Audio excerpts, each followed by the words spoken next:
Добре дојдовте во третата сезона на Спорт Плюс.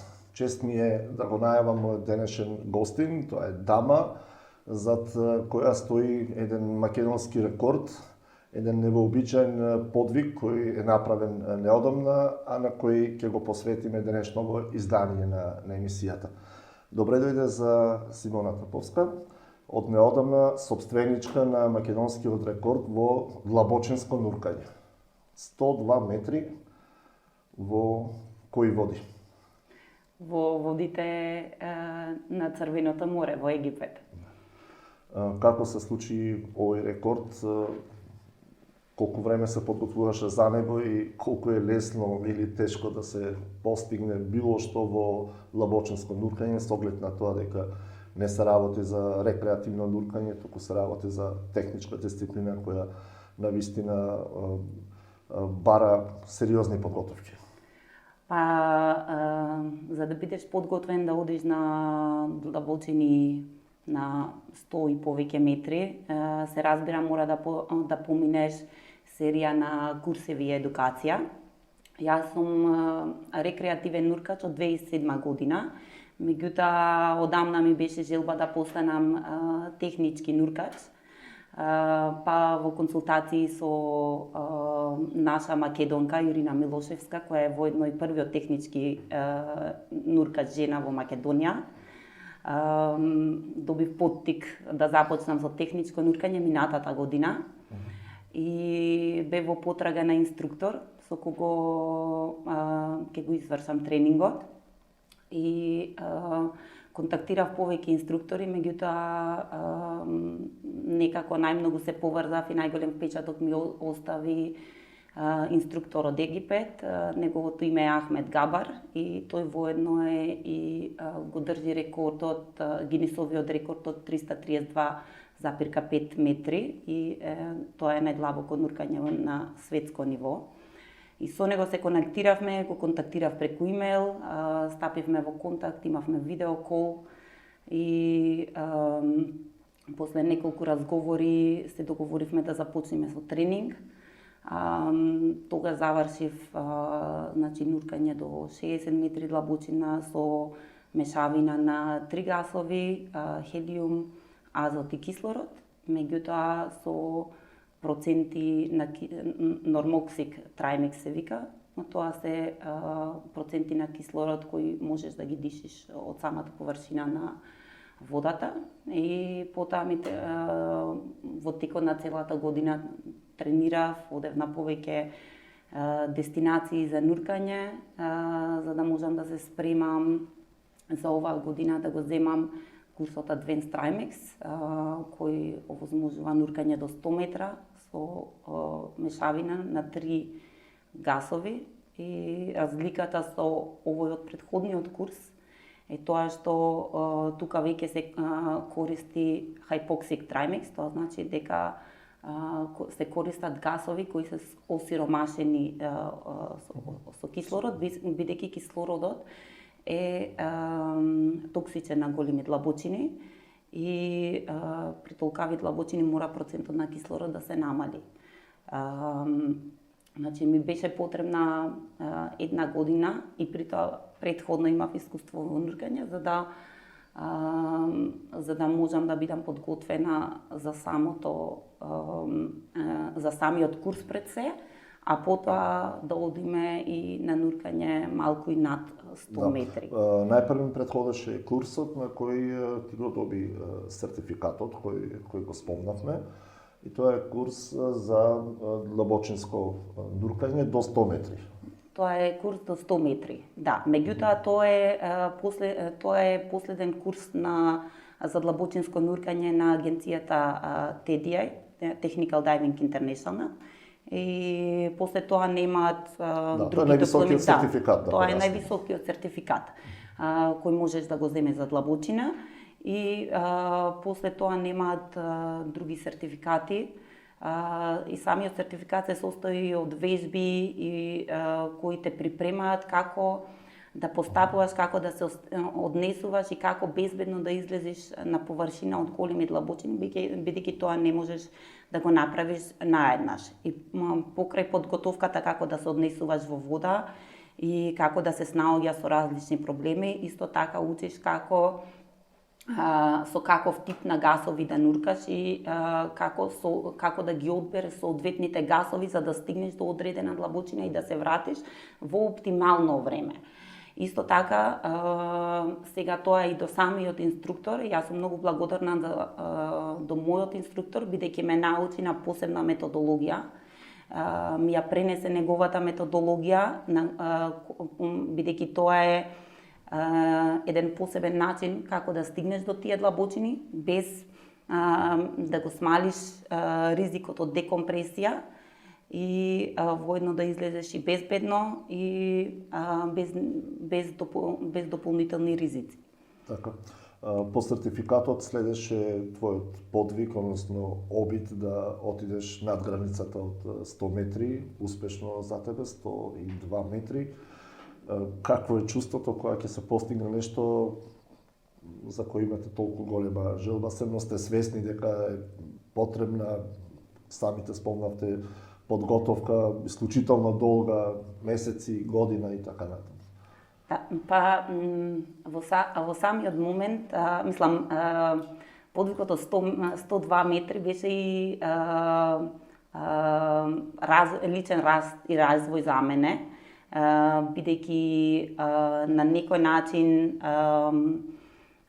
беше и моја цел, мислам да одам над 100 метри, меѓутоа беше со моја лична желба поврзано. Да си ги испиташ можностите. Да си ги испитам моите лимити и моите граници и да ги надминам тие лимити и граници. Тоа значи дека ќе одиш уште подлабоко некогаш. Па ќе видиме. Засега не го откривам тоа. Да, меѓутоа тоа беа некои, мислам, тоа е и некој мисловен процес и некој психички процес. Во самиот момент кога ќе ги достигне 102 метри, мислам, моментот е секогаш да си конектиран со себе. Значи, во моментот јас кога ги постигнав 102 метри, значи примарната цел, значи не мислев дека е 102 метри. Значи примарната цел ми беше да останам со себе, да бидам во моментот и да го уживам моментот и нормално да ги следам процедурите за безбедно да се вратам назад и да бидам во тој мајндсет со кој ме тренираше инструкторот и тоа ми беше најбитно. Значи, после тоа, од кога излегов на површина, тогаш имав некоја возбуда, значи уште не ми се веруваше дека сум отишла на 102 метри, меѓутоа тогаш добив некоја возбуда, а во самиот процес особено ми беше значајно да ја следам таа методологија од инструкторот и успеав да ја следам и тоа е дополнителен успех за мене покрај, затоа и мислам дека 102 не е само број, меѓутоа и самата методологија што ја применив и тоа е голем успех, бидејќи целата процедура на безбедно враќање на површина беше запазена, значи по процедури, по профил, по сето тоа што бевме договорени од самиот старт. За нуркање на вакви длабочини веројатно од исклучителна важност е да се остане при себе, да се следат протоколите и безбедносните мерки, затоа што опасностите на тие длабочини се навистина големи. Колку е добро во овена таква ситуација да се остане присемен или колку е од друга страна опасно да се следи инстинктот, можам уште метар-два повеќе? Па јас би рекла дека е неуспех ако одиш метар-два повеќе, а не останеш конектиран со себе, бидејќи тога се појавува концептот на его. Кога ќе се појави концептот на его, тогаш во тој момент твоите сетила не се целосно отворени и тогаш оставаш простор за грешка. Значи, подобро да одиш на помала длабочина, меѓутоа да бидеш целосно конектиран и подготвен, конектиран со себе и подготвен, отколку да одиш на некоја длабочина за која не си спремен, потоа да те фати паника или да излезеш од тој мајндсет во кој треба да бидеш. Значи, за да бидеш во тој мајндсет има цел процес на подготовки, значи се започнува уште од претходниот ден. Значи се договарате, пресметуваме прво кои гасови ќе ги користиме. Ги бираме тие гасови, потоа одиме таму каде што ги полнат боците и пресметуваме и која количина на газ на цел тим ќе му треба. И пресметуваме и ги даваме податоците на особа која е сертифицирана за мешање на гасови. И гасовите веќе пред и самото нуркање да започне, значи боците се веќе спремни од претходниот ден наполнети со соодветните гасови. Меѓутоа процесот понатака продолжува со анализа на гасовите. Зашто секој си одговорен да си го провери својот газ. Потоа продолжуваш од кога ќе ги изанализираме газовите, ги бележиме боците, секоја боца се мора да е бележано. После тоа следат припреми на опрема, па следи брифинг, потоа следи медитација и потоа влегуваме во вода. Така, потребна е веројатно голема логистика, како што спомна и сама. Покрај техничкиот дел ве пратат и луѓе постојано, нели, нуркачи кои се задолжени за безбедноста на целиот тој процес.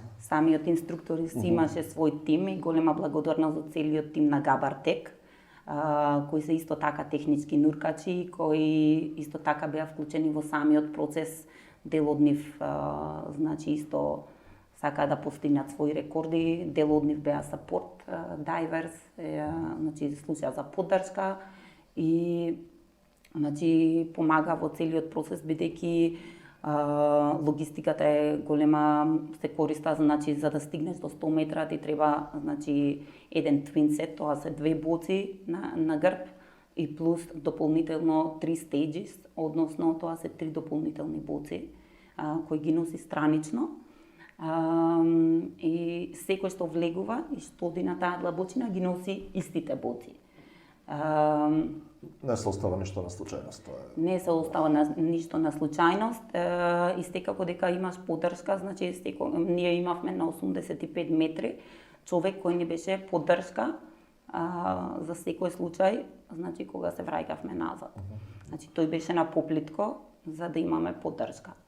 Обично луѓето кои нуркаат на вакви длабочини, тоа им е професија, со тоа се занимаваат, но не е тоа случај со тебе, ти рекреативно се занимава со техничко нуркање, професионално се занимава со сосема нешто друго. Како ги спојуваш овие работи? Да, јас сум во принцип, имам собствена фирма за консалтинг и работам со пристап до финанси со цела Европа.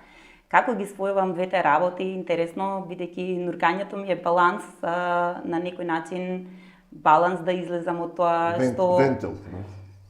Многу си ја сакам работата, можам да кажам дека е на некој начин вентил, меѓутоа можам да кажам и дека ми потпомага во самата работа. Бидејќи во самото нуркање влегуваш во некој мајндсет и работиш на себе. На некој начин се соочува со себе и си гледаш и своите недостатоци, барем јас успевам да ги видам во нуркањето, моите недостатоци што да подобрам и во личниот живот и во работата. И некако тоа ми дава дополнителна енергија. Кога ќе се вратам од нуркање, нормално сум по-ефикасна на работа и по-продуктивна и полна со енергија. Како е чувството сега кога си собственичка на македонски рекорд? Па мене тоа не ми беше целта. Целта ми беше, значи, да си ги надминам моите лимити, заради тоа и отидов во Египет. Високи се морам да признам. Да, високи се, длабоки се. Длабоки се лимитите, меѓутоа некако осеќав дека можам тоа да го направам и сакав и од секога сум го сакала нуркањето, значи од првиот момент кога татко ми предложи да не упати на нуркање.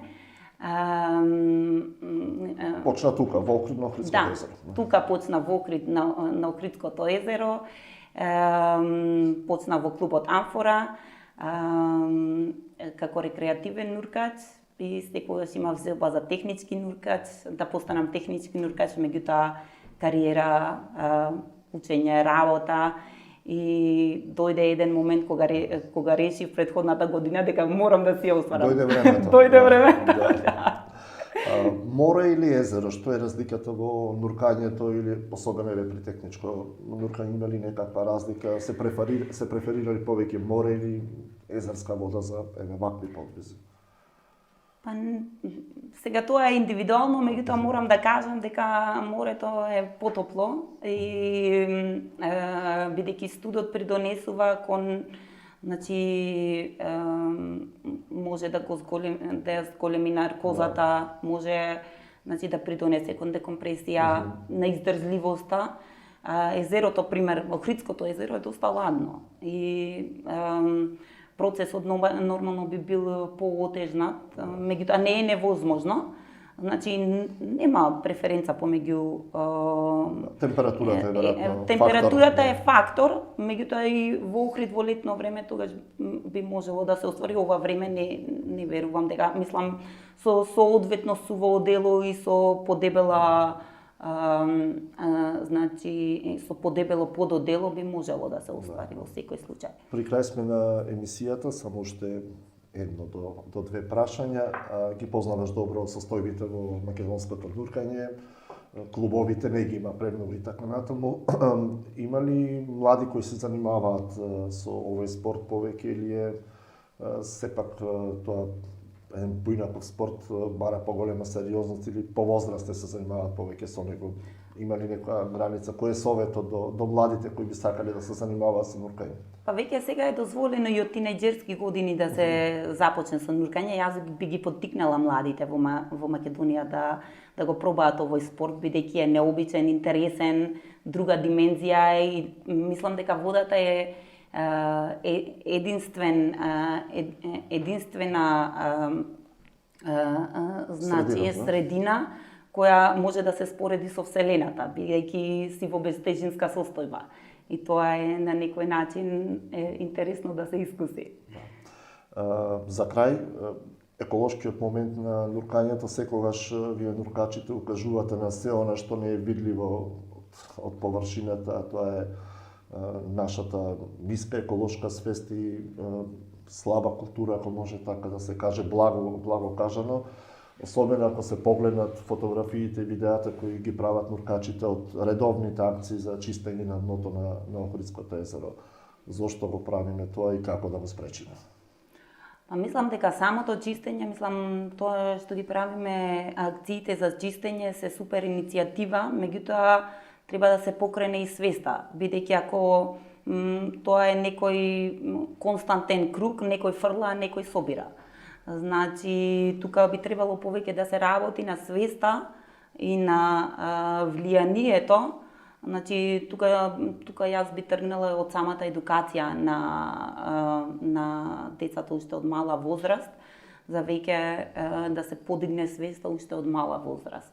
Бидејќи тоа не го решаваме темелно проблемот, ние ќе собереме, меѓутоа пак некој ќе фрли. Да, постојано тоа се случува при акциите на клубот за подводни дејности Охрид, на Амфора и на останатите во градот и екологистите кои постојано апелираат, меѓутоа очигледно дека не се потребни некои поголеми мерки и треба да се работи на зголемување на еколошката свест. Мене беше мило што поразговаравме околу нуркањето и околу твојот подвиг и македонскиот рекорд од 102 метри, поставен неодамна во Црвеното море. Ти посакувам успех во твојата професионална кариера, меѓутоа и во нуркањето и се надевам дека следниот пат ќе ме израдува со некој нов подвиг каков и да се смислила. Да, ќе го оставам тоа за изненадување кој е наредниот подвиг. Би сакала да ти се заблагодарам што ме покани во вашата емисија денеска и би сакала да искористам приликата да се заблагодарам уште на неколку особи. Примерно, сакам да се заблагодарам на мојот инструктор Ахмед Габар, без кого не можев ова да го постигнам, кој секогаш ми бил и поддршка и верувал во мене и ме предизвикувал, секогаш ми бил и тренер, и ментор, и пријател. И голема благодарност до неговиот тим, Габар Тек, во кој сум и јас дел сега. Исто така, сакам да се заблагодарам на моите родители и на брат ми, кои секогаш ми се поддршка, на Ирина, која ја споменав, која ме поттикна да одам во техничко нуркање. И исто така сакам да се заблагодарам на клубот за подводни активности од Охрид, кој секогаш ми е поддршка, на клубот Амфора, со кого започнав нуркањето, како и голема благодарност до Гоце и Слободанка од клубот Врело, со кои на повеќе наврати вежбав и заедно и нуркаме и се дружиме.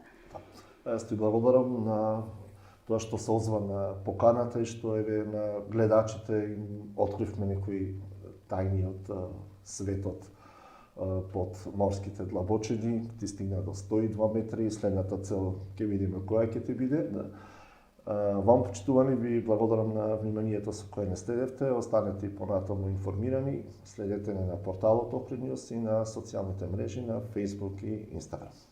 Пријатно!